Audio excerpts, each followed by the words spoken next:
You know what's weird? I have friends of mine that just have chronically elevated IGF-1, like 400 to 600 naturally. And they go in Increlex and nothing happens because their IGF-1 is always elevated. But mine is like at most 200. So for me, it makes a huge difference going from 125 to 400, 500. That's why I ran the dosages so high. It's basically, well, now I'm quoting GH15, but it's like injectable genetics.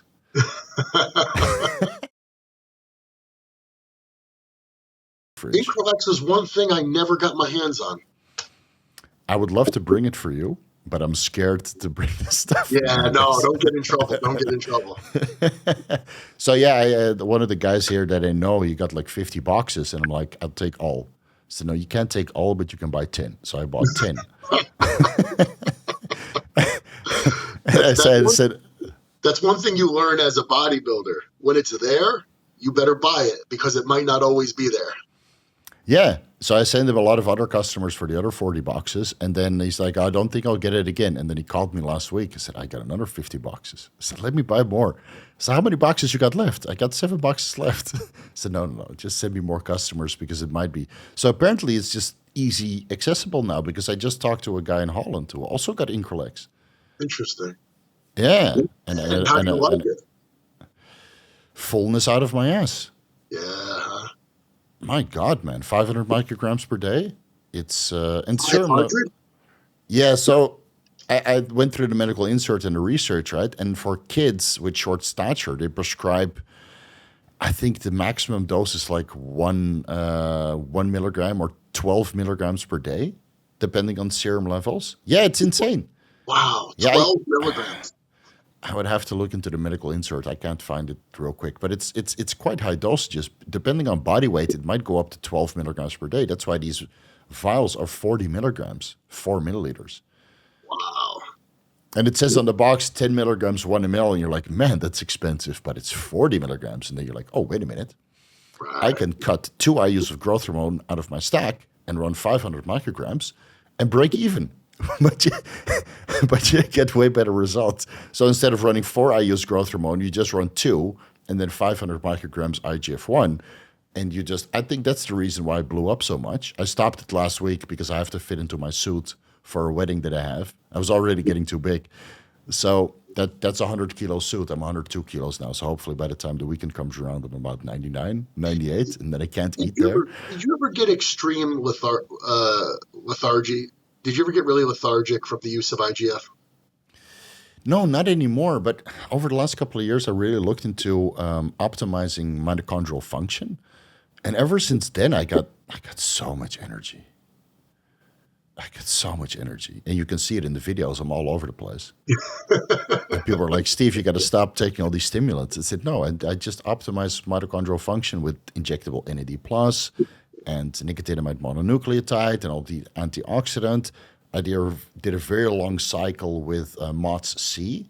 And I think that created so much mitochondrial biogenesis that I got ATP for days, man. That's why I you're got ATP. vigorous. That's why you're vigorous. Yeah. Yeah, exactly.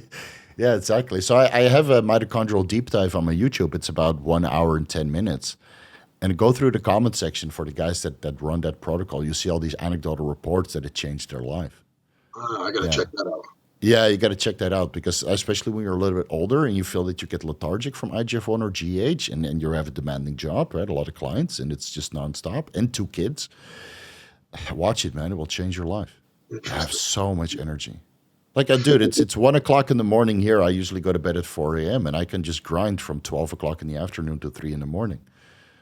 It's no big deal for me. With a little break to the gym. Can you believe that I just trained legs 1.5 hours ago? And I kicked ass, man. That's awesome. Yeah. So I think that's one of the main differences that I had before because before I would run 8 IUs of growth hormone, I couldn't stay awake. Or I would run like 100 micrograms IGF-1 LR3, couldn't stay awake. I would just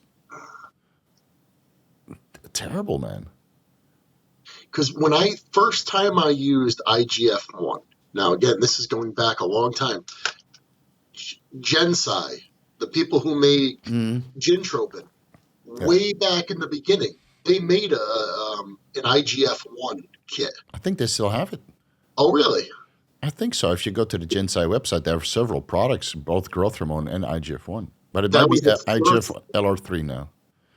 That was the first one I used, and this was like in 2005. And I was exhausted. Oh my God, I was so tired taking it. And then anytime I used it, sporadically over the years after that, never felt the same. But that stuff worked. Yeah, you probably blew up, right? Because Yeah, when you like grow when you sleep. I wasn't So, even eating a lot, but everybody was like, "My God, what happened to you? You look so much bigger." It was kind of freaky. what, are those from the time you took those pictures in the yellow animal shirt, where you like looked like absolute? Your rear delt was like sticking out a kilometer in some of those pictures. No, You're this like, this was well what the before I hell is even. going? No, this was even before my time with Animal. This was before I even competed. This was when I was kind of laying my foundation. Ah, right.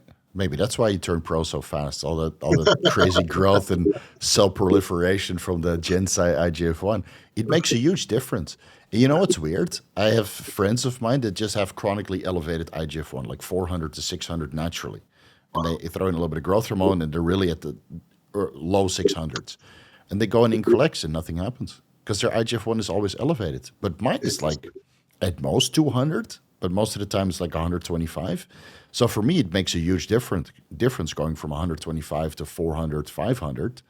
That's why I ran the dosages so high. It's like, it's basically, well, now I'm quoting GH15, but it's like injectable genetics. Trenbolone will give you great genetics as a bodybuilder, but it was the IGF-1. And combining a little bit of Tren and IGF-1, I mutated. Like this is super funny. So I go to the gym, right? I train on HCG monotherapy for a year. All these new people show up to the gym, right? They sign up. They see me, somewhat above average gym rat, looking okay, lean, not super big, but defined, right? And then I go back on cycle 6 weeks ago, and their jaws drop because I make progress every day. They're like, "What the fuck happened? You're bigger than yesterday." Right? And I'm sure you went through this also when you had some time off with the leg injury and then you go back on cycle and take it serious again. It just, it's like day by day. The transformation is amazing, but it's more funny to see the transformation being observed by other people. Like, what the hell's going on? Why are you getting more veiny? What, you have 4 or 5 more veins in your shoulder today than yesterday. so, so this is why. And at one point I got to pull the plug, otherwise I'm getting too big. But I had a great 6 weeks of getting back to the groove.